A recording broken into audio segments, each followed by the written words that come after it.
Assalamualaikum warahmatullahi wabarakatuh. Kabajamtoota hordoftoota hiyyaa araanta namaan bareedaa tokkoon qabadde isinii dhiyaadhee jira. Innis maali yoo jettan haala kamiin iskiriin riikardii godhuu dandeenye waan tokko fakkeenyaaf haalaan asirratti isin agarsiisaa isin barsiisu kanatti iskiriin riikardiidhaan nama barsiisuu dandeenya waan jiru isin agarsiisaa hanqadhuma qophii xiyyaatti na faana tura. Waan salphaadha maaliif irra baay'een keessan ni beektanii isinuma agarsiisuudhaaf.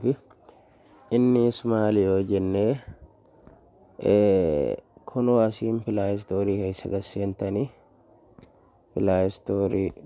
gasseentanii dhiifama naa godhaa. Pilaayistoorii keessa gasseentaniiti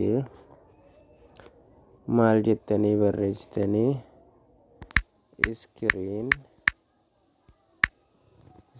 riikarder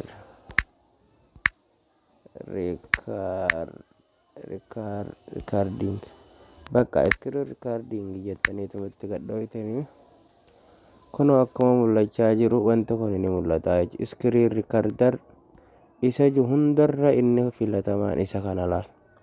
Iskiriin riikarder meeggabaayitii 16 isa cufarra filatama. Akkasuma iddoo biraa takka teessanii yookaan ammaan tana tiktooka gubbaarraa liivii akkuma jirutti yuutuubii irratti dabarsuu dandeessanii jechuudha. Waan kanaani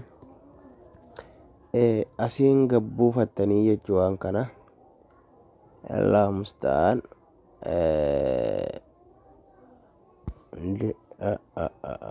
afaan kiyya guutamee jira. Akkuma asirra mul'achaa jiru asirratti akkas gootanii jechuudha. Amma asirra yoo ilaaltan nama isaanii waraabaa jira jechuudha. Gabbuufattanii waan tokkollee naman dhibu itti fayyadamuu dandeessan karuma salphaan yeroo isinirrallee hin gubu ofirrallee hin gubu kana fakkaata. Galatooma laayik sheer sabiskiraayib jaansanillee godhaa. Nu guddisaa walaa guddifnu isiniin jaa guddaa tokko naa galatooma akkasuma yaadallee qabaattan nuuf